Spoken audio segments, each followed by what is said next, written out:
Shalom. Call Halo Yahweh Bahasham Yahweh Shai Bahasham Wakaha Kodash. Double honors into the apostles, double honors into the elder bishops. Salutations to all my fellow laborers doing this work in truth, in sincerity, risking their lives and their freedom to do so, now more so than ever, the 144,000.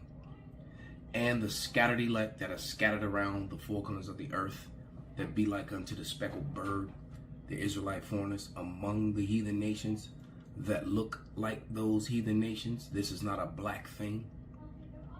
And to the few Akwaf that are listening and learning, to you I say Shalom. This is your brother Malcolm from the branch of the Great Millstone here in Chicago, coming at you with another lesson in truth. And this won't be a long lesson, but this is an article that I've been sitting on for a couple of days, and I'd like to get some quick scriptures because, you know, I was listening to a video, actually a live show of Elder Apostle Tahar, and he was mentioning how, you know, that covering cast over that protection that Edom had. All right, it's being removed. You know, the Lord is the Edomites are catching all kind of grief and hell.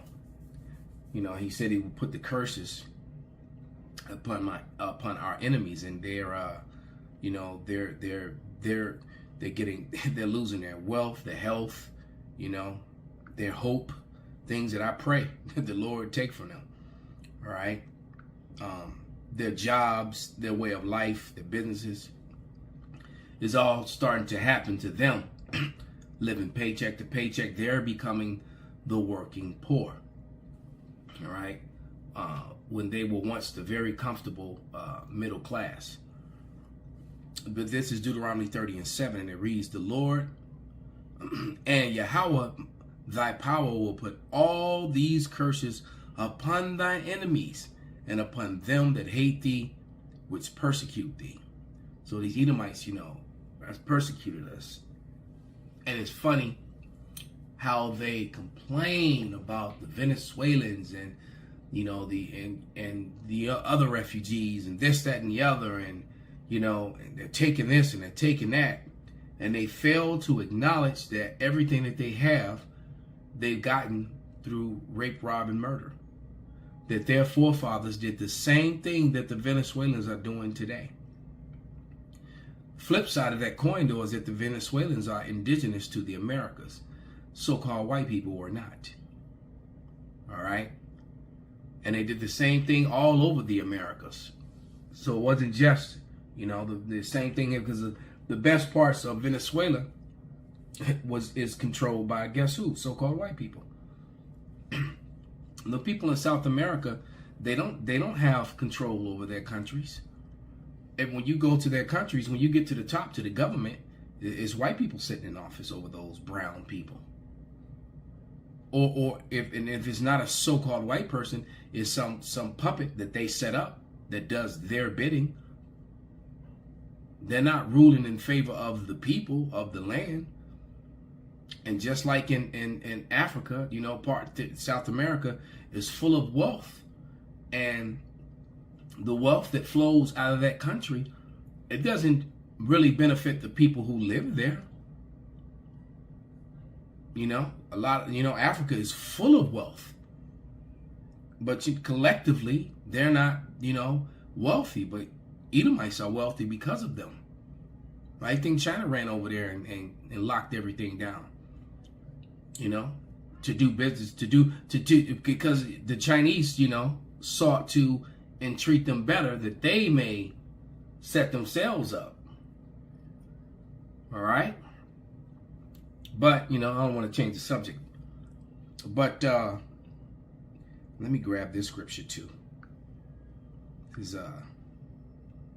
there's no coincidences, and the Lord is guiding everything and everyone.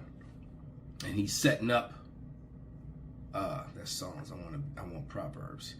And he's setting up the day of destruction here in Babylon. All right. This is Proverbs 16:4. And it reads, Yahweh hath made all things for himself, yea, even the wicked for the day of evil. All right? Everyone that is proud in heart is an abomination to Yahweh. Though hand join in hand, they shall not be unpunished. So punishment is coming to Edom and everyone that's joined unto them. And Edom has been very proud, even in their fall. You know, they've been proud.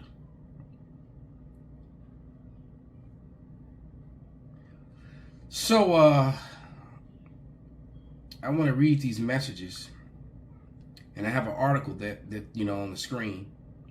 I tried to pull up the exact one that he sent me, but I have a client, and so it's bittersweet because, you know, I've already come to the, you know, I've had these conversations, very frank and open talks with this particular man. He's been a client. He was a client of mine for many years.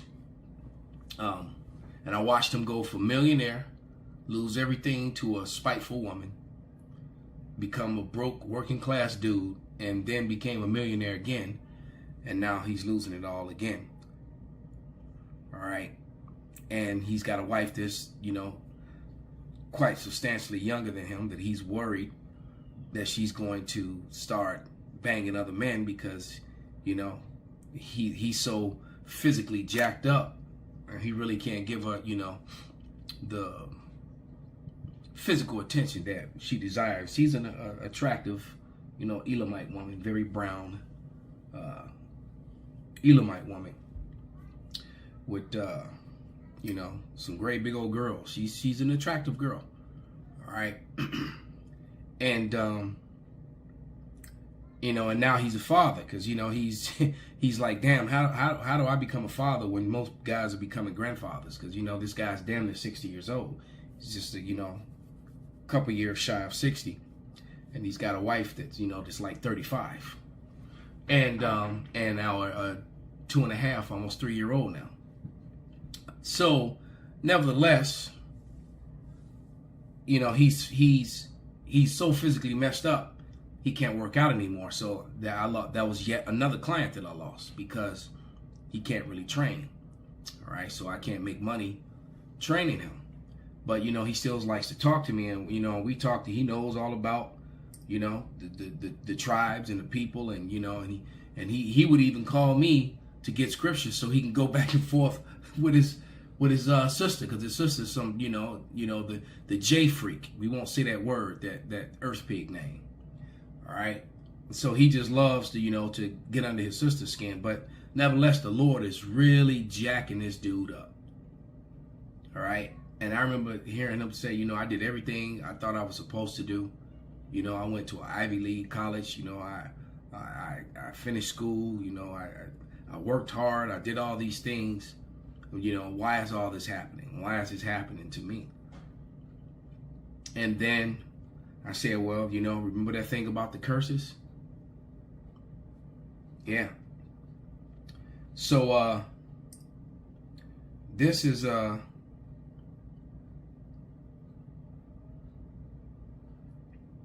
this goes back to March. This particular email, or not email, but text that I'm about to read. All right. It says, my car broke down on my drive to Orland Hills today, and I have to get it towed to the Northside Toyota. No idea what I'm dealing with yet. I have Zelle. I can send you the money because, you know, he owed me money at the, you know, and he was coming for a session. He couldn't make it. All right.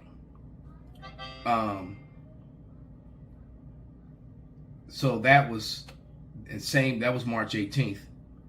This is March 30th. So, you know, so after all that mess, he just, you know, sat on the sidelines. He's going to come train again. And here's the next message. I blew my meniscus in my right knee. And my car broke down and I had to get a new one. He said, needless to say, I won't be in this week. You know, I skipped some stuff that didn't really need to be read. Getting an MRI aimed to my knee next Tuesday is not great. So the MRI says, I have a torn meniscus, cartilage damage, and arthritis. I'm depressed. I can barely walk. We both need a break. And I put in, we both need a break, man. All right. And then I sent him an article about Fauci. And I mean, he sent me an article from the New York Post because we went back and forth about, you know, the Band-Aid, and he took 3 of them, and he's all jacked up from that. All right. And then he sent me the article from New York Times, and it says sick lies. After years of falsehoods, health official admits U.S. funded dangerous virus research at China's, you know, so-and-so. And I'm going to show, and that was the cover of the New York Times. He sent that to me because he was defending this guy and defending the science. And I was speaking against it. And I just text back, he should be hung. He texts back, I hate them all. And then he said, and then I said, yeah, me too. He said they should be taking care of Liam Neeson style, because he's a big fan of Liam Neeson. All right. Then this is recent. I'm going for heart surgery on Monday. I'm not doing well, my friend. And, you know, so we had some conversations after that. And then he sent me, he said it was rough, but I made it through, home resting. All right. Real wake up call. And then he was saying, you know, because I remember we had the conversation in March, you know, the last time I had saw him, and he told me that he wished he had not taken the Band-Aids. You know, he hadn't been the same since. And that he wished he had listened to me. He told me that. So now to this article. Okay? So let's go into this article. Something's poisoning America's farms. Scientists fear forever chemicals. And there's more. So it's not just the farms, you know, because I was always talking about how the food is tainted and this, that, and the other. But it says cornfields where biosolids from Synargo were used as fertilizer near Grandview, Texas on July 17, 2024, which goes and what do they tell you? To trust the science. So what brilliant guy, well, let's just read it. For decades, farmers across America have been encouraged by federal government to spread municipal sewage on millions of acres of farmlands as fertilizer. So we as Americans living in this country, your government decided that it was okay for them to use human fecal matter, literally, all right, you know, and sprinkle it, sewage, American sewage, over the crops, which we all eat from it. And I guarantee you, most Americans did not know this. I did not know this. And that just goes to show you, Esau Edom is not fit to rule. All right, he's not fit to rule. What's that scripture? We will eat our bread defiled. Yeah, Ezekiel 4:13. And Yahweh said, even thus shall the children of Israel eat their bread, eat their defiled bread among the Gentiles, whether I would drive them. So no matter how well we were eating and keeping the laws, etc., you had a government that spread sewage on millions of acres of farmlands as fertilizer. It was rich in nutrients, they said. It helped keep the sludge out of the landfills by growing. The body of research shows that the black sludge made it from the sewage that flows from homes and factories can contain heavy concentrations of chemicals to increase risk of certain types of cancer and cause birth defects, development delays in children, known as forever chemicals because of their longevity. These toxic contaminants are being detected sometimes at high levels on farmlands across the country, including Texas, Maine, Michigan, New York, and Tennessee. In some cases, chemicals are suspected of sickening or killing livestock and are turning up in produce. Farmers are beginning to fear for their